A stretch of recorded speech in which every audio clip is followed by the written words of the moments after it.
Baik, kita lanjutkan lagi tutorial untuk membuat soal dengan Google Form. Kalau tadi kita sudah masuk ke Drive, kemudian kita sudah masuk ke folder tempat kita tadi membuat, yaitu dengan nama ujian semester. Maka sekarang kita akan masuk ke Google Form. Ya, caranya klik New di kiri atas ini, klik New.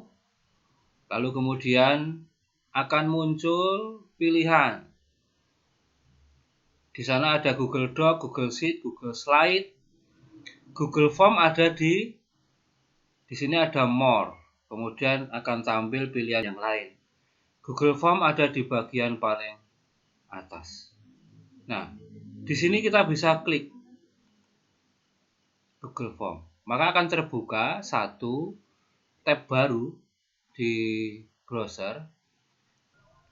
Nah, setelah form terbuka, maka kemudian tampilannya seperti ini kalau kita membukanya dari Drive. Ya, kita akan dihadapkan pada form yang masih kosong. Form inilah yang nanti akan kita bentuk, kita buat menjadi soal ujian online.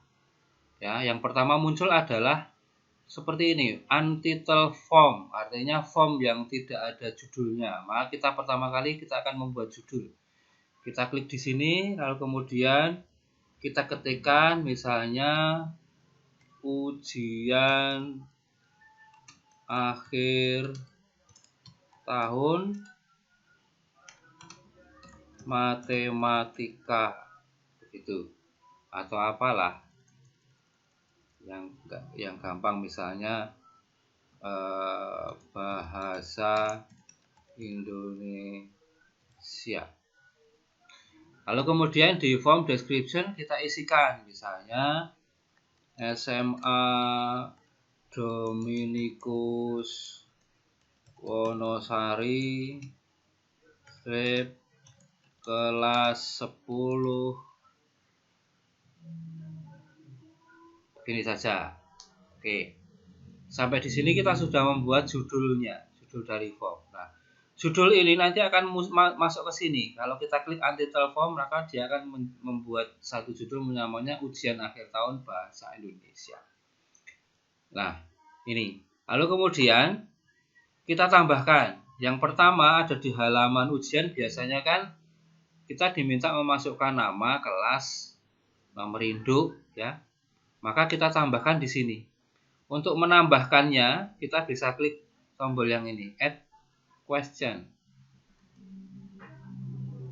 Klik, maka akan muncul seperti ini.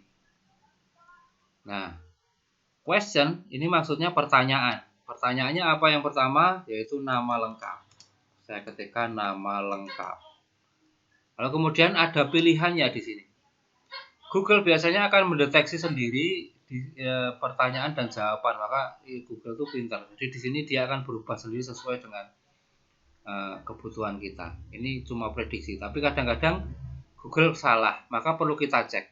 Nama lengkap di sini ada bermacam tipe jawaban. Kita bisa klik, maka kemudian muncul bermacam tipe jawaban.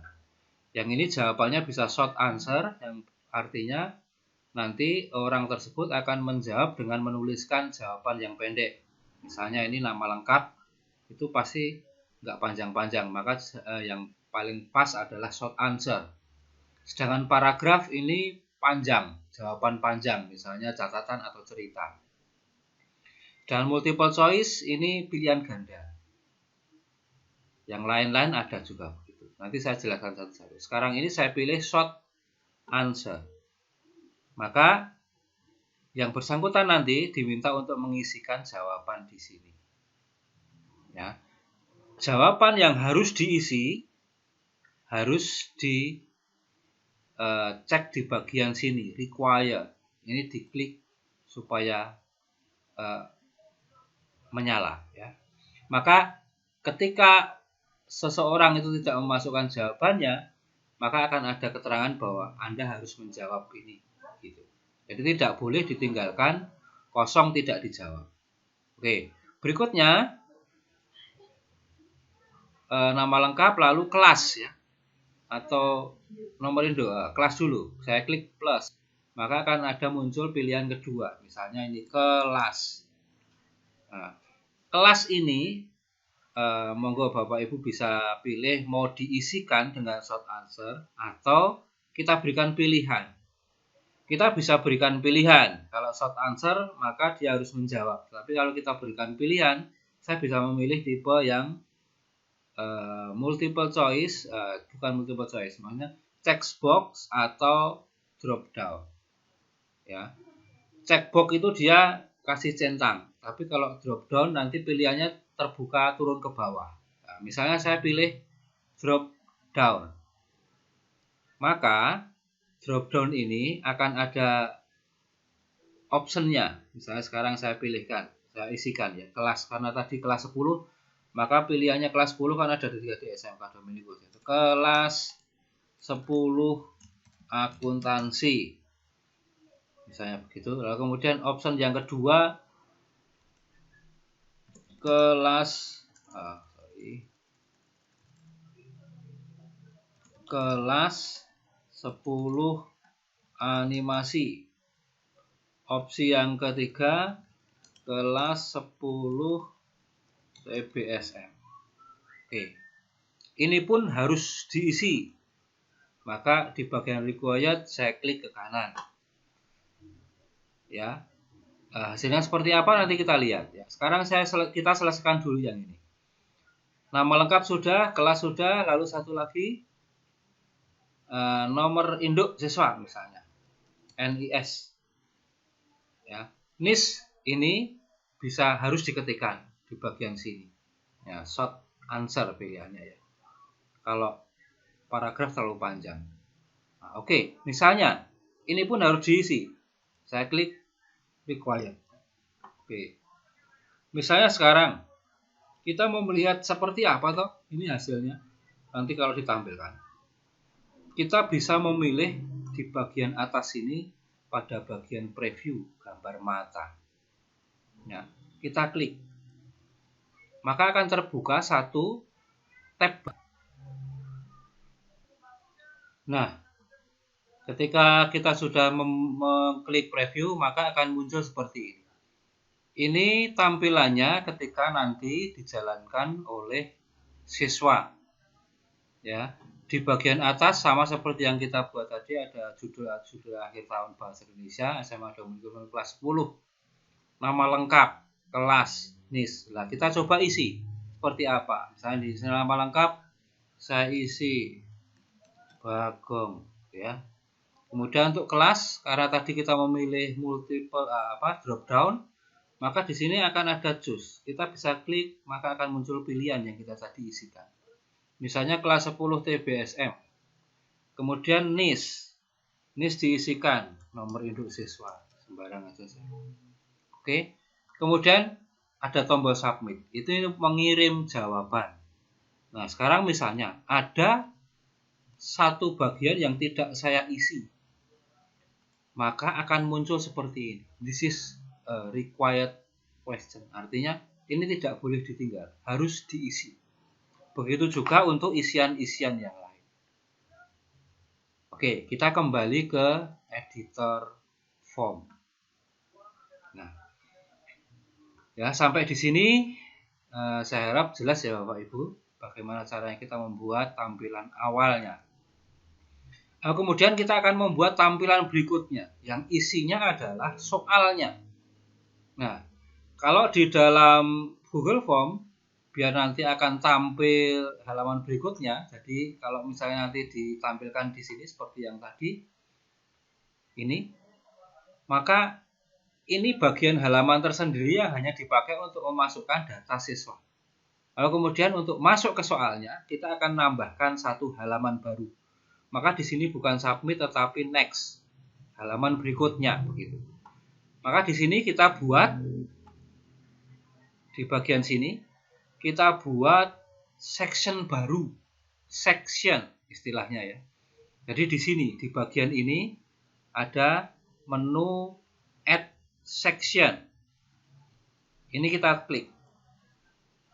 Nah, maka akan muncul section 2. Ya, yang ini section 1, yang bawah section 2. Nah, ini halaman kedua. Nah, kita bisa mulai menuliskan soalnya di sini. Misalnya kita mau kasih judulnya atau kita biarkan kosong tidak apa-apa. Misalnya saya ketikkan judulnya misalnya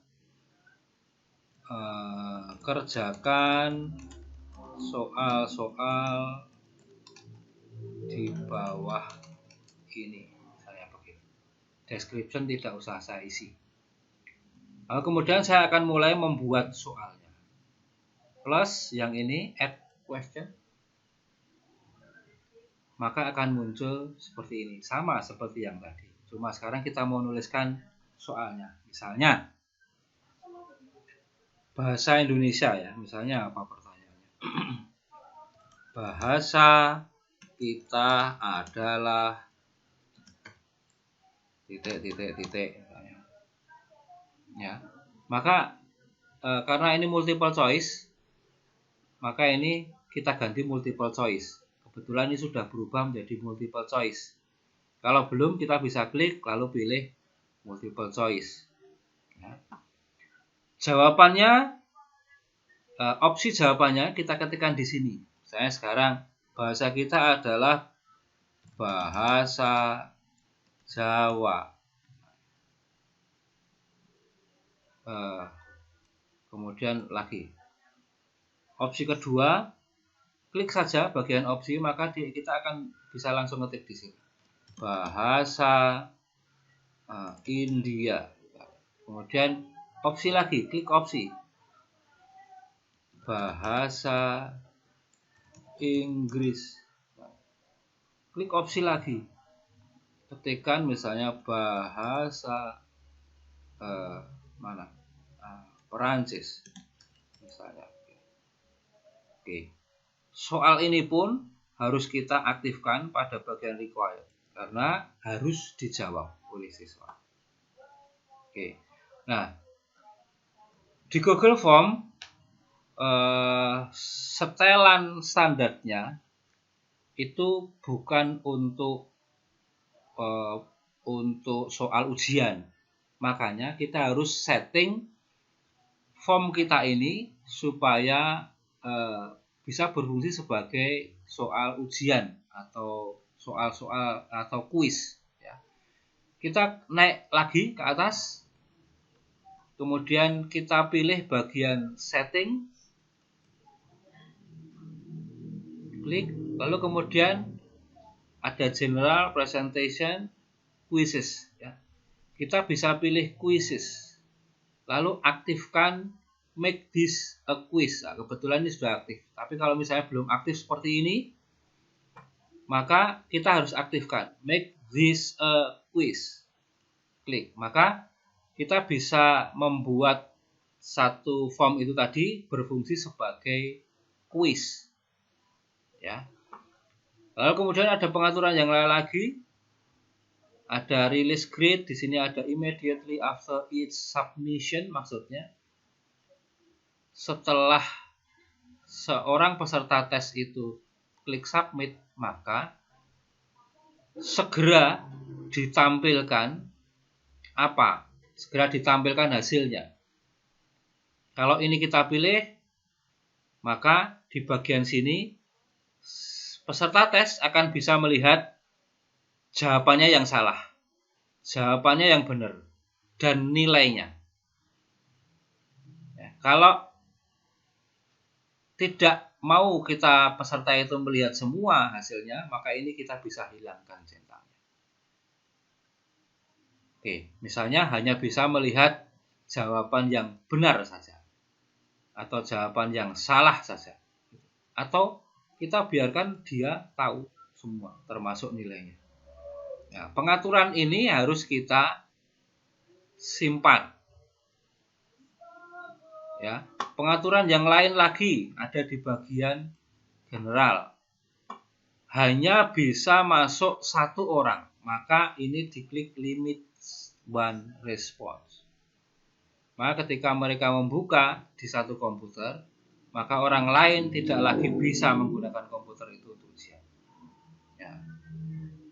Oke, kalau sudah, atau kemudian kita tambahkan collect email address, emailnya kita collect biar nggak double emailnya. Oke, kalau tidak pun bisa kita hilangkan. Lalu kemudian save. Nah, setelah ini maka kemudian pengaturan di sini akan ada muncul yang namanya answer key. Ya, answer key. Maka jawaban yang benar yang mana? Kita bisa klik answer key. Nah, kemudian kita bisa tandai yang mana yang benar jawabannya. Bahasa kita adalah bahasa Jawa misalnya. Saya tandai klik. Maka akan ada centang hijau. Lalu poinnya berapa? Ketika kita membuat soal sebanyak 50 dan kita menginginkan skornya akhir adalah 100, maka satu soalnya bernilai 2 poin 100. Begitu sih. Kalau sudah, kita sudah pilih jawabannya, kita sudah isi poinnya dan selesai. Satu soal selesai kita buat. Ya. Di sini ada muncul tulisan 2 poin dan jawabannya sudah ditandai dengan hijau. Kita tambah soalnya lagi, kita klik plus lagi di sini. Maka akan muncul isian lagi seperti tadi. Kita bisa melakukan ini berulang kali sampai soal kita selesai. Nah, masalahnya adalah perlu tidak kita menggunakan section baru setiap kita membuat berapa soal? Menurut saya perlu, karena ketika misalnya ini kita tampilkan ya, oke, kita tampilkan saja yang ini, kita sudah membuat satu soal. Kita bisa lanjutkan lagi nanti. Kita misalnya mau melihat previewnya seperti apa, kita bisa klik lagi preview, ya. Atau yang tadi kita refresh. Nah, setelah kita klik preview, maka tampilannya akan seperti ini. Dari editing terakhir yang kita buat, tampilannya seperti ini. Ada judul, ada nama lengkap. Kemudian karena tadi kita sudah buat section, maka di bagian akhir ini tidak lagi submit tetapi next, karena kita sudah buat section baru. Misalnya kita isikan seperti tadi Bagong, kemudian kelasnya dipilih 10 animasi, niche-nya ya. Maka kemudian selanjutnya diklik next. Akan muncul section berikutnya seperti ini. Ya, muncul soalnya. Saya sekarang bahasa kita adalah, nanti bisa dijawab yang opsi pertama, kedua, ketiga, atau keempat. Lalu kemudian submit lah. Yang saya maksud dengan tadi bahwa kita perlu membuat section baru itu karena ketika kita ketikkan soal itu ke bawah terus panjang, maka kemudian siswa itu ketika akan ngecek soal nomor 1 dari soal nomor 45, maka dia akan scroll ke atas panjang, lama. Maka kita bisa membuat section baru setiap berapa soal. Ya, maka misalnya di sini saya buat 1 soal, 2 soal, lalu kemudian next. Soal ke berikutnya, lalu next. Soal berikutnya, lalu next.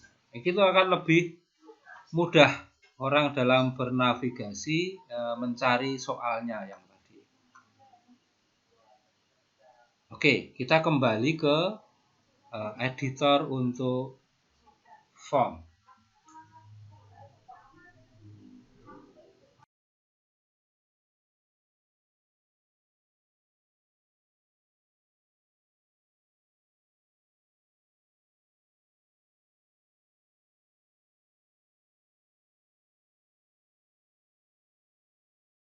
Soal satu lagi, misalnya bahasa pertanyaannya, bahasa nasional adalah, misalnya saya ketikkan bahasa Sunda, sini bahasa Bali, ini bahasa Indonesia, bahasa Inggris. Oke, di section 2 saya sudah punya 2 soal. Ini saya klik require answer, jawaban yang benar itu bahasa Indonesia, poinnya 2. Oke, selesai. Kemudian setelah ini saya akan buat section baru ya, seperti cara yang sebelumnya. Kita klik add section. Nah, kita buat lagi soal di sini. Maka nanti kita akan punya 3 halaman. Saya tambahkan dulu 1. Simpel saja ya, jawablah dengan memilih A.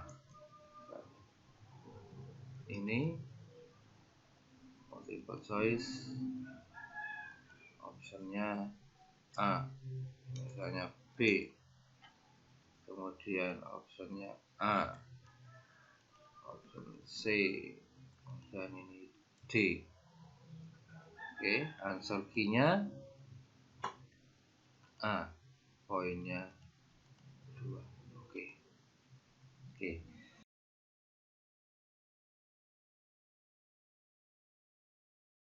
Kalau ini kita preview, seharusnya yang muncul adalah 3 halaman.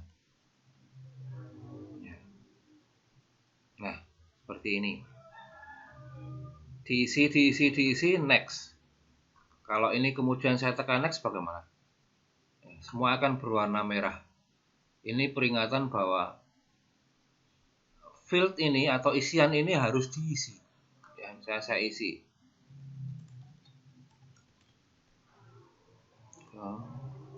Animasi.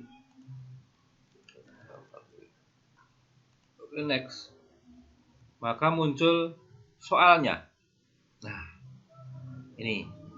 Ketika tadi saya atur supaya satu seksi itu isinya 2 soal, maka ketika muncul 2 soal di bawahnya ada next. Nah, ini siswa akan lebih enak mengerjakan karena satu layar tidak usah scroll up, scroll down terlalu jauh. Ya, misalnya saya jawab, ini bahasa kita adalah bahasa Jawa, ya, bahasa nasional, bahasa Indonesia, next. Maka muncul soal berikutnya. Ya, nih, jawab dengan memilih A. Sebelum submit mau periksa lagi bisa back. Nah, ini back lagi untuk itu bisa dilakukan. Oke, sampai tahap ini saya harap Bapak Ibu jelas ya dalam bagaimana caranya membuat soal ujian online dengan menggunakan Google Form. Nah, selanjutnya nanti di video selanjutnya saya akan bahas bagaimana menggunakan soft copy untuk isian di Google Form. Bagaimana kalau soal matematika? Bagaimana kalau soal kimia yang tulisannya tidak bisa kita ketikkan di Google Form? Oke, simak video selanjutnya. Sampai jumpa, tetap semangat.